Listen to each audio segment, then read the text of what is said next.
Chapter 9. Love actually is all around. At the end of the school concert, Karen said goodbye to some other parents, while Harry waited for her. Then she turned to her husband. "Tell me," she said, "what would you do in my situation?" "What situation is that?" "Imagine your husband bought a necklace with a gold heart on it at Christmas and gave it to somebody else."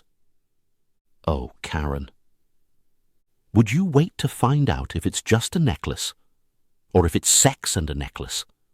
Or worst of all, if it's a necklace and love? Would you stay, knowing that life will always be a bit worse now? Or would you get out?" "Oh, God, I've been such a complete fool." "Yes, but you've also made a fool of me, and made my life foolish too." Daisy and Bernie ran up to them, pleased with themselves after the success of the concert, and Karen became a mother again. "Bernie, darling, you were wonderful," she told her son, and then to Daisy, "And my little lobster, you were so orange. Let's go home." There. Daniel found Sam. "Sam, great show. You were wonderful on drums, son." "Thanks," said Sam. "The plan didn't work, though." "So, tell her," said Daniel. "Tell her what?" "Tell her you love her." "No," said Sam. "And they fly home tonight." "Even better," said his stepfather. "You've got nothing to lose. I never told your mum enough that I loved her. Not every day, and she was perfect every day. You've seen the films. There's always a chance at the last moment." Sam thought for a moment. "Okay, let's do it, Dad. Just give me 1 second." He ran off. A mother and her son walked into Daniel. "Sorry," said the mother, who looked exactly like Claudia Schiffer. "That's okay. My fault," said Daniel. "No, really, it wasn't. You're Sam's dad, aren't you?" "Yes. Well, I'm his stepfather. Daniel. I'm Carol." They looked at each other. "Okay, I'm back," Sam said. "Let's go." "Yes, I hope we meet again, Karen." "Carol, I'll make sure we do." "Yes, good." As they walked away, Sam said, "Tell her." "Tell her what?" "You know." He made a kissing noise. "Don't be so silly," Daniel told him. Outside in the school car park, they looked around them. "There she is," Sam said. "Where?" Joanna was getting into a big car, which then drove away. "Oh, no," Sam said. "Don't worry," said Daniel. "We can get to the airport before them. I know a way." They ran to Daniel's car and drove off fast. When they finally arrived at Heathrow Airport, Daniel and Sam ran inside and looked up at the board. "New York, Gate 36, last call," it said. "Oh no," Sam cried. They ran to the entrance to the departure area. "We're not actually flying," Daniel explained to the airport official. "You can't come through here without a boarding pass," the man told them. "Not even for the boy to say goodbye to the love of his life." "No." "I'm sorry, Sam," Daniel said sadly. A passenger appeared beside them. "Boarding pass, sir," the official said. The passenger started looking for his pass. "Just a minute. I know it's here somewhere. Could you hold my coat and bag?" "Thank you." "Now, perhaps—" "Do you want to try?" Daniel whispered to Sam. "Should I?" Sam whispered back. The airport official was watching the passenger now, and his hands were full. Sam ran past him unnoticed. "I'm sorry," the passenger was explaining. "Perhaps I left it in the coffee shop." Sam ran past the machines where passengers' bags were checked and jumped over another official who was examining the bottom of a man's trousers. A guard tried to stop him, but failed. Sam ran past the shops. At gate 36, Joanna was just preparing to board the plane.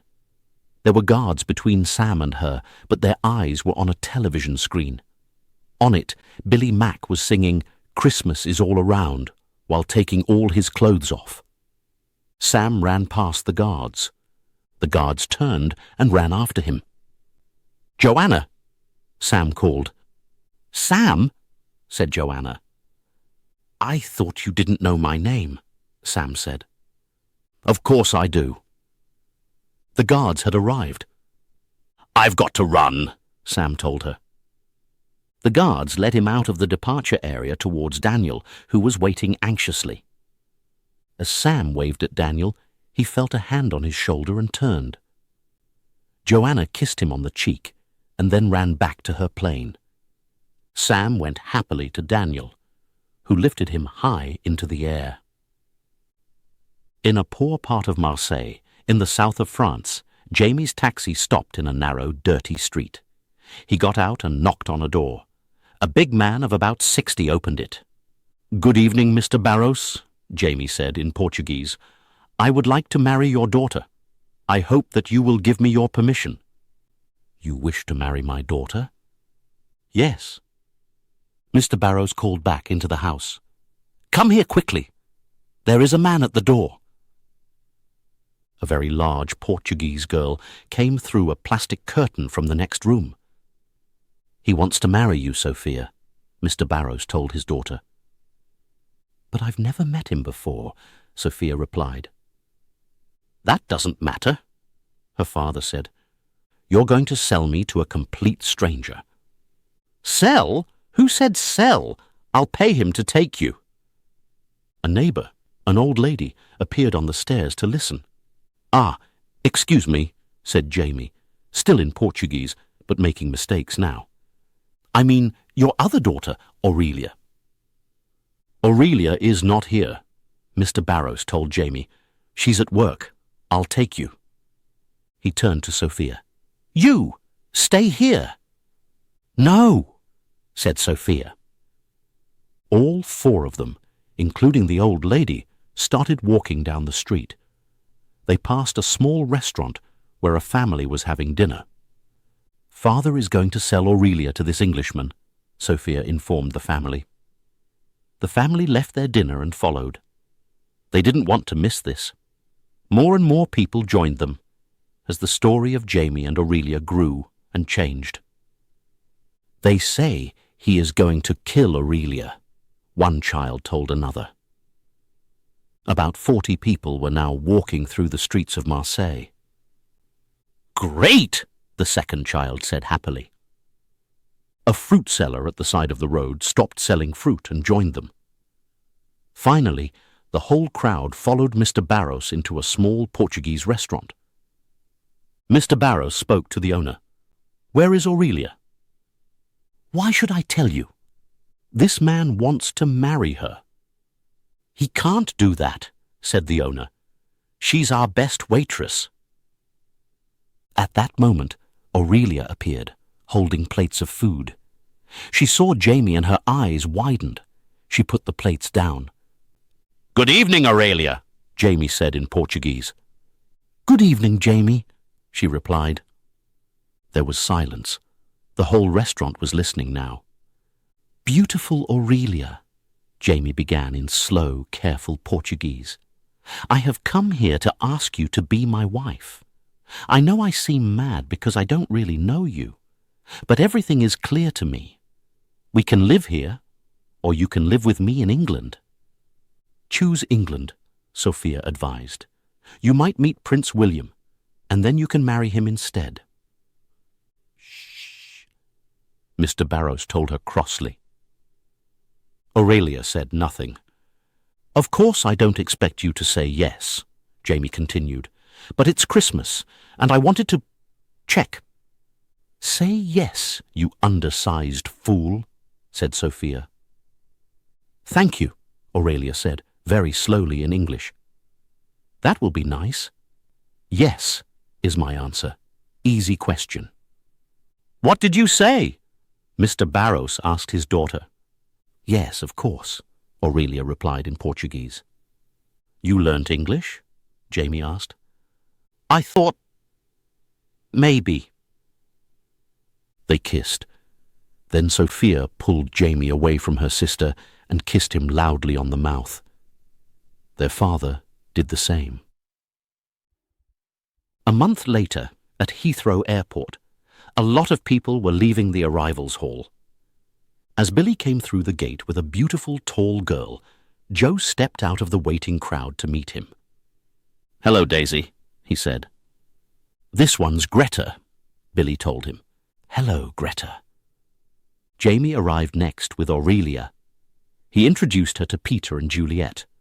Oh, and Mark, he said. Hi, I didn't see you. Mark was looking at the floor. Yes, I thought I'd come too. Jamie's friends are so good-looking, Aurelia said in English. He didn't tell me this. I think now maybe I have made the wrong choice, chosen the wrong Englishman. She can't speak English very well. She doesn't know what she's saying, Jamie said. They all laughed and walked away. Harry came out and looked around.